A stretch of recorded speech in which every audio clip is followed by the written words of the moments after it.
दोस्तों, स्वागत है आपका आपके YouTube चैनल में। मैं हूं अवतार और हम सीख रहे हैं basic to advance Excel series, जिसमें हमने लास्ट क्लास में कंप्लीट कर लिया था अपना एक हमने मार्क्स अटेंडेंस शीट बनाई थी विद कंडीशनल फॉर्मेटिंग। अगर आप इस वीडियो को देखना चाहते हैं तो आप इसी प्लेलिस्ट की लास्ट वीडियो में जाके इसको देख सकते हैं। इसमें हमने बताया था कि आप कैसे अपने कंडीशनल फॉर्मेटिंग के हिसाब से अटेंडेंस शीट को मेंटेन कर सकते हैं। जैसे यहाँ पे पीक के लिए अलग कलर डिफाइन कर सकते हैं, ए के लिए एब्सेंट के लिए अलग कलर डिफाइन कर सकते हैं। तो ये बात हम अपनी नेक्स्ट वीडियो में डिस्कस कर चुके हैं। आज हमें क्या करना है, आज हमें ये काउंट करना है कि इस रेंज में कितने प्रेजेंट हैं कितने एब्सेंट हैं पर्टिकुलर कलीग के लिए। हमें उसकी समरी बना के रखनी है ताकि हम उसको आगे प्रोसीड कर सकें। तो इसके लिए हमें किसकी जरूरत पड़ेगी, हमें अपने काउंट सीरीज की जरूरत पड़ेगी। इसी में हम अपनी काउंट सीरीज कवर कर लेंगे और प्रैक्टिकल एग्जांपल में हम इस प्रॉब्लम को सॉल्व करेंगे। तो हम क्या करते हैं, हम स्टार्ट करते हैं काउंट ए से। काउंट ए क्या करता है, काउंट ए बेसिकली टेक्स्ट और नंबर्स को काउंट करता है। मीन्स किसी पर्टिकुलर रेंज में जो भी आपका टेक्स्ट लिखा होगा या जो भी आपके नंबर लिखे होंगे वो उन्हें काउंट कर लेगा। काउंट और नंबर और टेक्स्ट दोनों को काउंट करेगा। मीन्स अब आप लिखेंगे काउंट ए। काउंट ए करने के बाद आप इस रेंज को सिलेक्ट कर लेंगे, यहाँ से लेके यहाँ तक। देखो मैंने कुछ ही नाम लिखे हैं, केवल देखो ये वैल्यूज लेता है। मतलब आप एक एक शैल को भी सिलेक्ट कर सकते हो कोमा लगा के, और पर्टिकुलर रेंज को भी सिलेक्ट कर सकते हो कोलन लगा के, जो हमने अपने स्टार्टिंग वीडियो में देखा था जैसे हम सम के साथ कर रहे थे।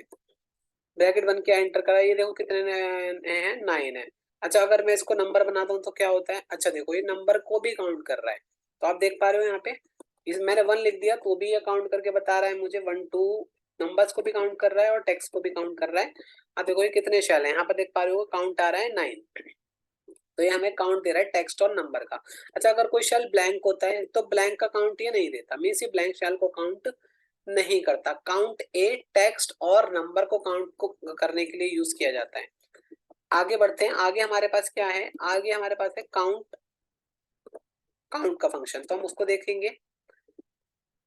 यहाँ आते हैं, काउंट लिखेंगे। यहाँ पर काउंट क्या करता है, ये सिर्फ और सिर्फ नंबर्स को काउंट करता है। किसी पर्टिकुलर रेंज में नंबर्स को काउंट करने के लिए काउंट का फंक्शन यूज होता है।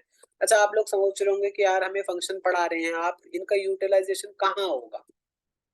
देखिए, इनके प्रैक्टिकल एग्जांपल्स भी हम देखेंगे जब हम अपने एडवांस एक्सेल में आएंगे। अभी मैं केवल बेसिक इंट्रो दे रहा हूँ आपको। जब हम इंटरमीडिएट और एडवांस लेवल पर आएंगे तब मैं इनके एप्लीकेशंस आपको बताऊंगा। काउंट का बहुत यूज होता है जब हम अपने ऑफसेट के साथ इसका यूज करते हैं डायनेमिक रेंज बनाने के लिए। विलुकअप के साथ हम इसका यूज कर सकते हैं डायनेमिक रेंज बनाने के लिए। सिर्फ आपको करना क्या है, इन फंक्शंस को याद रखना है तब तक जब तक हम अपने एडवांस सीरीज में नहीं पहुंचते, क्योंकि वहां इनका एप्लीकेशन आएगा। उस टाइम तक बस आपको ये उस टाइम पे जैसे मैं काउंट लगाऊं तो आपको ये याद आना चाहिए कि काउंट केवल नंबर को काउंट करता है।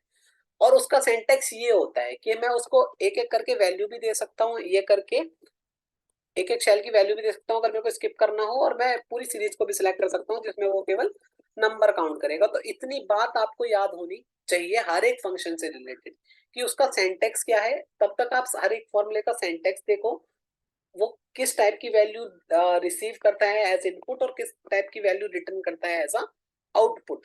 इतनी चीजें आप अपने माइंड में रखो इस बेसिक सीरीज से कि कौन सा फंक्शन काम क्या करता है। एटलीस्ट एप्लीकेशन हम बहुत देखेंगे।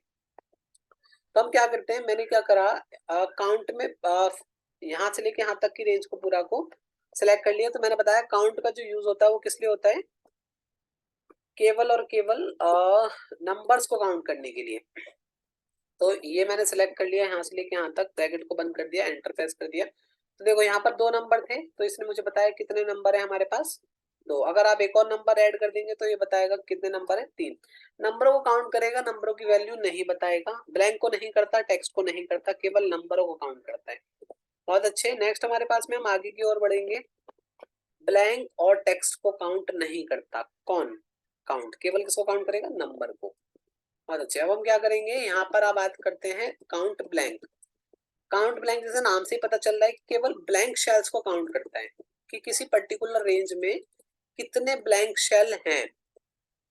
यहाँ पर काउंट देखो, यहाँ पर सारी सीरीज आ गई ना लिखी हुई, यहाँ पे काउंट ब्लैंक का इस्तेमाल करना है। टैब दाएंगे, उस पर जाएंगे, एरो से टैब दबा देंगे। टैब दबाने के बाद इस पर्टिकुलर रेंज को सिलेक्ट कर लेंगे। अब क्या आंसर आएगा बताओ मेरे को। हाँ बिल्कुल सही, 1 आएगा, क्योंकि यहाँ पर एक ही ब्लैंक शेल है। अगर यहाँ पे ब्लैंक होता तो ये ब्लैंक ही देता। एक बात और याद रखने वाली है कि अगर आप इसको ऐसे देते हैं ना, कैसे, ये शेल बराबर हो 4 के, तो यहाँ पे ट्रू वैल्यू आनी चाहिए ब्लैंक, अदरवाइज क्या आना चाहिए, वही डिजिट आ जानी चाहिए। अगर 4 हो तो क्या आ जाए, ब्लैंक आ जाए, अदरवाइज क्या आ जाए, यही जो नंबर लिखा है वो आ जाए। अब यहाँ आ जाओ, अब यहाँ पर इसको ड्रैग करा दो, ठीक है। अब इसको क्या बना दो, 4 बना दो, इसको मत बनाओ, इसको बना लो। 4 पे क्या आ रहा है, ब्लैंक आ रहा है, आप देख रहे हैं। जहां पे भी आप 4 लिख रहे हैं वहां पे ब्लैंक आ जा रहा है ऑटोमेटिकली। ऑटोमेटिकली मतलब मैंने यहाँ पर ऐसी फंक्शन लगा दिया इफ का, और ब्लैंक के लिए मैंने क्या यूज करा है पता है आपको। आपने देखा ना कि मैंने ये वाला जो है, यहाँ पर हमने ये जो ब्लैंक ऐसे इन्वर्टेड कोमा में लिखा है, जिससे वो मेरे को ब्लैंक दे रहा है। अभी दिखने में ब्लैंक है, बिल्कुल ये दिखने में ब्लैंक ही है, बट अब यहाँ देखो ये तो 0 आ रहा है, क्योंकि कोई शेल नहीं होता तो वो 0 आता है। अब यहाँ देखना, अच्छा मुझे एक बात बताओ, अगर मैं इस रेंज में काउंट का फंक्शन अप्लाई करूंगा, काउंट ब्लैंक का, तो मेरे को रिजल्ट क्या मिलेगा। काउंट ब्लैंक का फंक्शन अप्लाई करने वाला हूँ नेम 2 वाली रेंज पे, रिजल्ट बताओ क्या आना चाहिए। यहाँ पर काउंट ब्लैंक लगाया और ये रेंज यहाँ से लेके यहाँ तक सिलेक्ट कर ली। अब मेरे को रिजल्ट बताओ क्या आना चाहिए। आप बोलोगे कि इसमें 2 ब्लैंक शेल दिख रहे हैं, तो यहाँ पर कितना आना चाहिए, 2 ही आना चाहिए।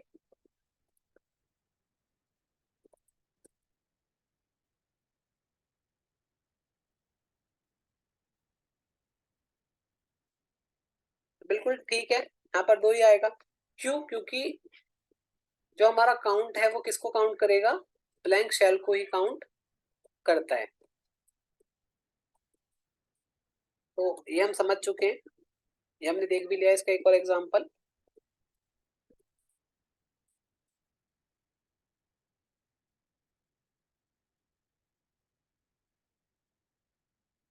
अच्छा एक बात बताओ कि अगर मैं यहाँ पर काउंट ए लगा दूं तो क्या होगा।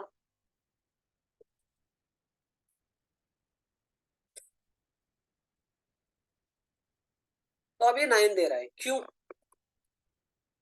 अब अभी हमें दे रहा है 9।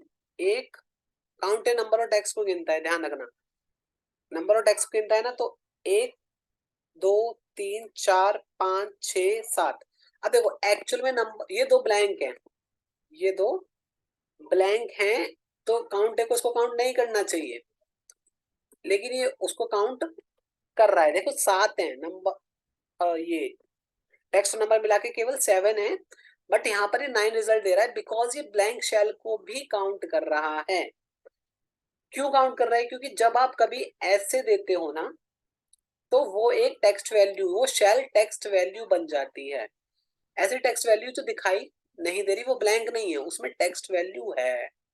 और कैसी टेक्स्ट वैल्यू है, ब्लैंक टाइप की टेक्स्ट वैल्यू है। आई होप आप समझ पा रहे हो। मीन्स इस टाइप का जो ब्लैंक आप देते हो इफ के अंदर, वो ब्लैंक नहीं होता, वो एक प्रकार की टेक्स्ट वैल्यू होती है, जिस कारण से जो काउंट ए है वो उसे गिन रहा है। इस एग्जांपल में आप देख रहे होगे, और आई होप आप मेरी बात को समझ पा रहे हैं। अच्छी बात है। तो काउंट ब्लैंक हम समझ चुके हैं कि काउंट ब्लैंक जो है केवल ब्लैंक शेल्स को काउंट करता है। नेक्स्ट हमारे पास क्या है, नेक्स्ट हमारे पास है, एक सेकेंड मैं इसको एक नाम दे देता हूँ यहाँ पे, इसका फॉर्मेट पेस्ट कर लेते हैं। हाँ, नेक्स्ट हमारे पास क्या है, हमारे पास है count if function. Count if पे मूव करने से पहले मेरे पास एक क्वेश्चन है आपके लिए। अगर आपको मैं एक रेंज दे दूं और उसमें टेक्स्ट और नंबर लिखा होगा, जैसे ये रेंज मैं आपको दे देता हूं, और इस रेंज में टेक्स्ट और नंबर दोनों ही लिखे हुए हैं हमारे पास में। अब मेरे को क्या चाहिए इस रेंज में से, अगर टेक्स्ट गिनना होगा अगर नंबर गिनने होंगे तो तुम लगा आप लोग लगा देंगे काउंट का फंक्शन, और काउंट का फंक्शन लगा के मेरे को इसमें से बता देंगे कि इसमें 2 नंबर है जी। और अगर आप क्या करेंगे, मैं पूछूं कि इसके अंदर टेक्स्ट और नंबर कितने हैं, तो आप टेक्स्ट और नंबर निकालने के लिए क्या करेंगे, काउंट ए निकाल लगा देंगे।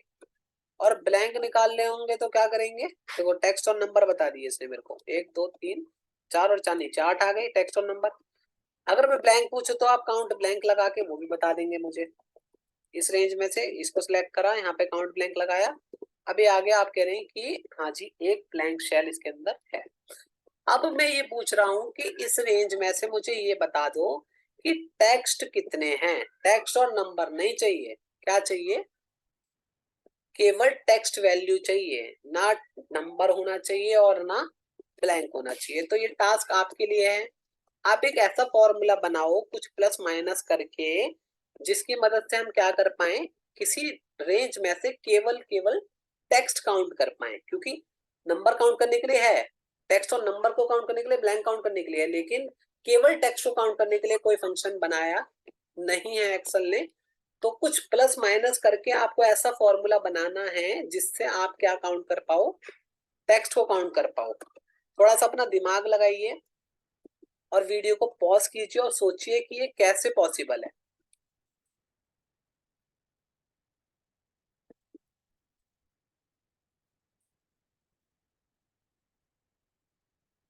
आई होप आपने कोशिश की होगी और वीडियो को पॉज करके ट्राई किया होगा। हम आपको बताते हैं कि किसी पर्टिकुलर रेंज में से अगर आपको केवल और केवल टेक्स्ट काउंट करना है तो आप क्या करेंगे। आप कुछ नहीं करेंगे, सबसे पहले आप काउंट ए से टेक्स्ट और नंबर दोनों को काउंट कर लेंगे। काउंट ए से मैंने दोनों को काउंट कर लिया है, और उसमें से मैं माइनस कर दूंगा काउंट यानी नंबर्स को। क्योंकि नंबर्स किससे काउंट होते हैं, मैंने माइनस का सिंबल लगाया, देखिए यहाँ पर देखिए फॉर्मूला बार में माइनस का सिंबल लगाया और मैंने काउंट लगा दिया इसी रेंज पे, तो ये नंबर को काउंट कर देगा। पहले क्या करेगा, टेक्स्ट नंबर दोनों आ गए, मतलब 8 आ गया, 8 में से 2 माइनस हो गए, तो जो बाकी के 6 हैं वो हमारे पास टेक्स्ट रिटर्न हो गया। आई होप आप मेरी बात समझ गए होंगे। तो ये फंक्शन हमने दोनों एक्सेल ने बना के नहीं दिया, तो हमने खुद इसको प्लस माइनस करके यूज कर लिया। नेक्स्ट हम कहाँ चलते हैं, हम चलेंगे काउंट इफ पर। काउंट इफ जैसे हमें नाम से ही पता चलता है, ये काउंट करता है क्राइटेरिया के साथ। इसका सिंटैक्स होता है, इसका सिंटैक्स होता है काउंट का रेंज और क्राइटेरिया, काउंट इफ। अभी हम इसको देख रहे हैं टेक्स्ट के ऊपर, फिर देखेंगे नंबर के ऊपर, फिर देखेंगे कंपैरिजन ऑपरेटर के साथ में। तो हम बात करते हैं यहाँ पे काउंट इफ की। काउंट इफ क्या करता है, काउंट इफ रेंज और क्राइटेरिया दो चीज एक्सेप्ट करता है। ये सब एक ही पैरामीटर लेते हैं वैल्यू। देखो आप यहाँ पर देख रहे हो काउंट ब्लैंक, और ये सारी ही फंक्शन एक पैरामीटर लेते हैं, डेट इज रेंज। और कोमा लगा के हम इसके अंदर डिफरेंट शेल को भी देख सकते हैं। लेकिन काउंट इफ अगर आप देखोगे यहाँ पे, तो ये दो चीज मांगता है कि पहले रेंज दे दो। यहाँ देखो रेंज और क्राइटेरिया। रेंज मतलब किस रेंज में से मेरे को काउंट करना है, और क्राइटेरिया मींस मुझे क्या काउंट करना है उस रेंज में। फॉर एग्जांपल मैं चाहता हूँ इस रेंज में आप मुझे गिन के बताओ कि अवतार कितनी बार आया है, तो पहले रेंज सिलेक्ट कर ली। और क्राइटेरिया, जब भी मैं फॉर्मूले के बीच में टेक्स्ट लिखता हूँ तो किस में लिखना होता है, इन्वर्टेड कॉमा में। मैंने इफ में बताया था, तो इन्वर्टेड कॉमा में क्या लिखा, अवतार। क्योंकि बिकॉज मेरे को इस रेंज में अवतार कितनी बार रिपीट हुआ है वो चेक करना है। एंटर प्रेस किया, देखो यहाँ पे कितना आ रहा है, एक बार। अगर मैं इसको एक और बार लिख दूं यहाँ पर, तो यहाँ पे क्या आ जाएगा, 2 बार। एक और बार लिख दूं तो यहाँ पे क्या आ जाएगा, 3 बार। तो अभी मैंने क्या कर लिया कि टेक्स्ट अवतार को पर्टिकुलर रेंज में, मतलब जो भी क्राइटेरिया आप दोगे वो काउंट कर लेगा आपके लिए। अवतार दोगे तो अवतार काउंट कर लेगा। अगर यहाँ पर आपने दिया होता अवतार की जगह राम, तो राम को काउंट करके बता देता आपको। तो आप समझ गए होंगे कि ये टेक्स्ट पे कैसे काम करता है। एक एग्जांपल और देख लेते हैं। अच्छा एक बात बताओ मुझे, अगर मैं यहाँ पर 2 लिखूं तो क्या होगा, टू हमारा 1 आ रहा है, एक बार आ रहा है, कोई दिक्कत ही नहीं है। देखो क्योंकि ये नंबर है, 2 एक नंबर है, तो मेरे को जरूरी नहीं है कि मैं इसको इसी के अंदर पास करूं, क्योंकि नंबर को मैं जानता हूं कि मैं बिना इन्वर्टेड कोमा के भी पास कर सकता हूं। तो आपकी मर्जी है, लिख लो तो भी अच्छा है, और अगर आप नहीं लिखना चाहते तो कोई दिक्कत नहीं है। लेकिन टेक्स्ट के लिए मैंडेटरी हो जाता है कि आपको, अगर आपने अवतार ऐसे लिख दिया तो वो गलत दे देगा। हाँ, ये केस सेंसिटिव नहीं होता। जैसे यहाँ पर बड़ा लिखा है, तो अगर आप यहाँ पे इसको ऐसे ही लिख देंगे ना अवतार स्मॉल लेटर में, तो भी आपको काउंट करके बता देगा, क्योंकि एक्सेल केस सेंसिटिविटी को फॉलो नहीं करता, वो स्मॉल और कैपिटल को दोनों को इक्वल मानता है। आगे की बात करते हैं। टेक्स्ट के साथ हमने काउंट इफ को देख लिया, और मेरे को उम्मीद है कि आपको समझ में आया होगा किसी पर्टिकुलर रेंज में किसी पर्टिकुलर टेक्स्ट को कैसे गिनना है। इससे आपको क्या करना है, इससे आपको ये सारी चीजें गिन लेनी है। एक मैं निकाल के दिखा देता हूँ कि मेरे को काउंट इफ लगाना है कहाँ से, यहाँ से लेके आप देखो इधर जाएंगे शिफ्ट के साथ, और ये जो हमारा लेफ्ट एरो है, इससे पूरी अपनी डेट वाली रेंज को सिलेक्ट कर लेंगे 1 से लेके 30 तक, किसी एक पर्सन की सिर्फ। देखो मैंने 1 से लेके 30 तक पूरा, इसके एड्रेस की वैल्यू क्या थी, E8 से लेके, और AI8 लास्ट वाला होगा, पूरा आप लिख भी सकते हो कोलन लगा के, और माउस से भी सिलेक्ट कर सकते हो। उसके बाद में मैंने क्या करा, इन्वर्टेड कॉमा में क्राइटेरिया देना है, मेरे को P गिनना है। स्मॉल कैपिटल से फर्क नहीं पड़ता, क्राइटेरिया में मैंने क्या दे दिया, P दे दिया इन्वर्टेड कॉमा में। अब मैंने ब्रैकेट को बंद कर दिया। इससे क्या होगा कि इस रेंज में कितने पी है वो मेरे पास आ जाएंगे। अब आप इसको कंट्रोल के साथ डी प्रेस कर देंगे, तो ये देखो क्या हुआ, ई क्या बन गया अपने यहाँ पर 8 था, क्योंकि इस वाली रो का गिनना था। नीचे क्या हो गया, 9 बन गया, तो नीचे वाली रो का गिन लेंगे। ऐसे ये सारे आप निकाल लेंगे, बस क्राइटेरिया चेंज करना है, पी की जगह ए एस, और इस रेंज को सिलेक्ट कर लेना है हर बार। आई होप आप समझ गए होंगे मेरी बात। तो उसे आप कंप्लीट कर लेंगे अपने एंड पर। नेक्स्ट हम चलते हैं अपने पास काउंट इफ में, नंबर को देखते हैं कैसे डील करना है, काउंट इफ विद नंबर्स। ऐसे नंबर के लिए एग्जांपल एक मैंने अभी आपको दिया ही था कि इन्वर्टेड कोमा के बिना भी आप लिख सकते हो। जैसे इसमें मल्टीपल टाइम्स 2 आ रहा है, तो आप क्या चाहते हैं कि इस रेंज में 2 को गिनना है, तो आपकी इच्छा है आप यहाँ पे 2 इन्वर्टेड कोमा में लिख देंगे तब भी आ जाएगा। देखो 3 बार 2 है। यहाँ पर अगर आप इन्वर्टेड कोमा हटा के भी 2 लिख देंगे तो भी आपके पास रिजल्ट आ जाएगा। आई होप आप मेरी बात को समझ रहे हैं कि ये कैसे डील करेंगे इसके साथ में, नंबर्स के साथ। अच्छा, अगर आपको ब्लैंक गिनना है, काउंट इफ विद, यहाँ नंबर हेडिंग डाल लेते हैं। नंबर्स के साथ में हमने देख लिया, टेक्स्ट के साथ भी देख लिया। अब बात करते हैं ब्लैंक। देखो ब्लैंक गिनने के लिए तो वैसे डेडिकेटेड फंक्शन बनाया हुआ है एक्सेल ने, लेकिन आप चाहते हो नहीं मैं अपने काउंट इफ ब्लैंक को गिन सकता है या नहीं गिन सकता, आप ये देखना चाहते हो, काउंट इफ ब्लैंक। तो हाँ, काउंट इफ ब्लैंक सेल को भी काउंट कर सकता है, जो काउंट ब्लैंक करता है। आपको रेंज को सिलेक्ट करना है, लेकिन अब की बार जो क्राइटेरिया आएगा वो ब्लैंक आएगा। ब्लैंक मतलब डबल इन्वर्टेड कोड 2 बार आ जाएंगे, उसके बीच में कुछ नहीं आना। एंटर प्रेस करेंगे तो देखो एक ब्लैंक शेल है, अगर इसको हटा दूंगा तो 2 हो जाएंगे, तो वो ब्लैंक को भी काउंट कर सकता है। वैसे आप काउंट ब्लैंक का काउंट इफ से कर सकते हैं। आगे की बात करते हैं। आगे हमें क्या देखना है, आगे हमें देखना है कंपैरिजन ऑपरेटर के साथ काउंट इफ का यूज। कंपैरिजन ऑपरेटर कौन कौन से होते हैं हमारे, देखो ये हमने अपनी लॉजिकल फंक्शन जो थे हमारे इफ, उसके अंदर एक कंपैरिजन ऑपरेटर के नाम से मैंने वीडियो बनाई है।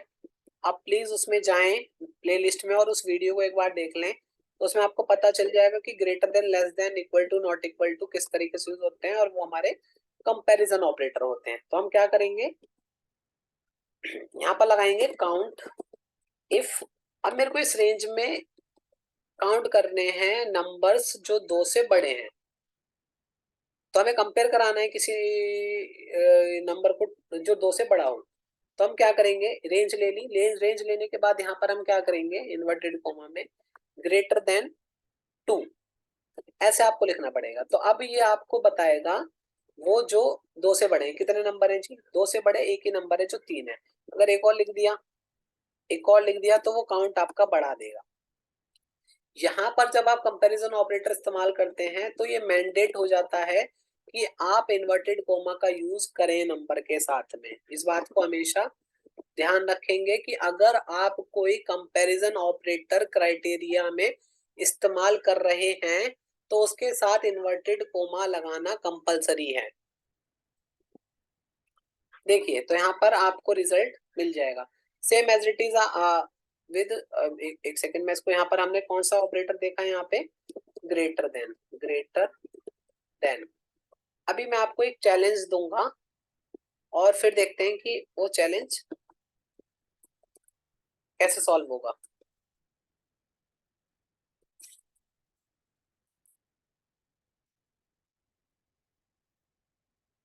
तो हम यहाँ आ जाते हैं, हमने ग्रेटर देन के साथ देख लिया। अब सेम आप इसको लेस देन के साथ भी इस्तेमाल कर सकते हैं और लेस देन के साथ इस्तेमाल करने के बाद आप क्या कर सकते हैं इसको एक सेकेंड, लेस देन का सिंबल आपको पता ही है, इसको थोड़ा और फिट कर लेते हैं। अब मैं चाहता हूँ दो से छोटे नंबर सॉरी 4 से छोटे नंबर पता करने, तो आपको करना कुछ नहीं है, सिर्फ इसको क्या कर देना है ग्रेटर देन को लेस देन में कन्वर्ट कर देना है, लेस देन 4 या फिर लेस देन 3 कर देते हैं ताकि हमें एग्जैक्ट पता चले। लेस देन 3 1 ही है, एक ही नंबर है जो कि 2 है, तो बस ग्रेटर देन को लेस देन बना देना है। सेम एज इट इज अगर इक्वल टू बनाना चाहते हैं मतलब 3 को भी काउंट करें ग्रेटर देन, और मैंने हमेशा बताया था कि इजिकल टू आगे कभी नहीं लगता, हमेशा लेस देन या ग्रेटर देन के बाद इजिकल टू लगाना होता है। लेस देन या इजिकल टू 3 मतलब 3 हो या 3 से छोटा हो। तो अब रिजल्ट क्या आएगा बताओ मेरे को, इस रेंज को सिलेक्ट कर रखा है मैंने, तो अब मेरे पास रिजल्ट आएगा 3। क्यों? क्योंकि ये नंबर 3 के इक्वल टू है, ये भी 3 के इक्वल टू है और ये 3 से छोटा है। तो कितने नंबर हो गए? 3 नंबर हो गए, 4 नहीं काउंट करेगा। देख लिया आपने? तो ये किसका एग्जाम्पल था? लेस देन का। एक चीज और हमें देख लेनी है इसी के साथ में, जस्ट अ सेकंड, मुझे 1 मिनट का समय दे दें, इसको हम चेंज कर लेते हैं लेस देन। अच्छा अब हम क्या बात करते हैं, आगे की ओर बढ़ेंगे।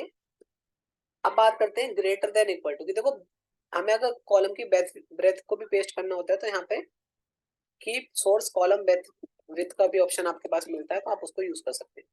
नेक्स्ट हमारे पास क्या है, अब हम देखेंगे, देखो equal to not equal to सबको यूज कर सकते हो। तो अब मैं आपको दे रहा हूँ टास्क जिसमें आप अपने एंड पर चेक करेंगे।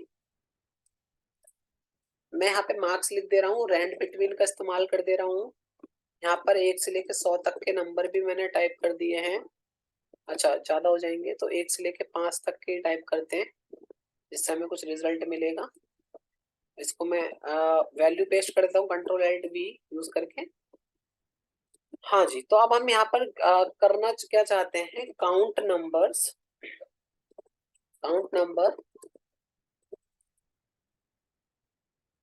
ग्रेटर देन इक्वल टू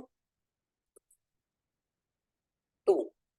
2 से बड़े या 2 से के बराबर जो नंबर हैं वो मुझे काउंट करके बता दो केवल इस सेल में।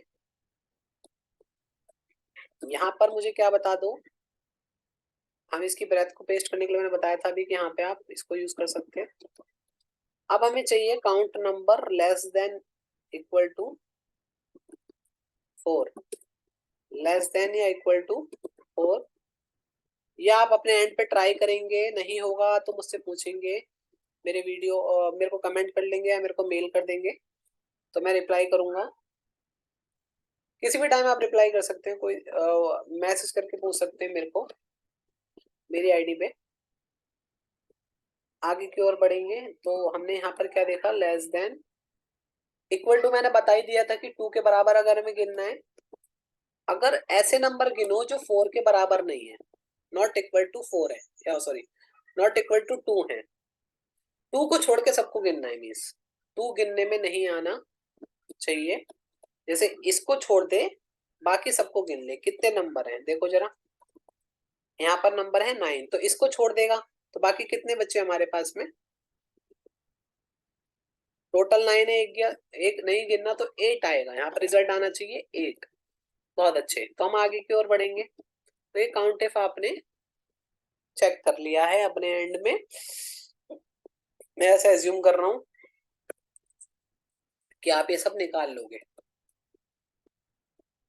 आपको कुछ नहीं करना, सेम रेंज को इसको सिलेक्ट कर देना है और इन्वर्टेड कोमा में ये जो क्राइटेरिया मैंने लिख के दिया है आपको, यही क्राइटेरिया को इन्वर्टेड कोमा में फिट कर देना है इस रेंज के साथ में। ये इजी है, आप लेकिन आप एक बार लगाएंगे तो आपको आइडिया हो जाएगा।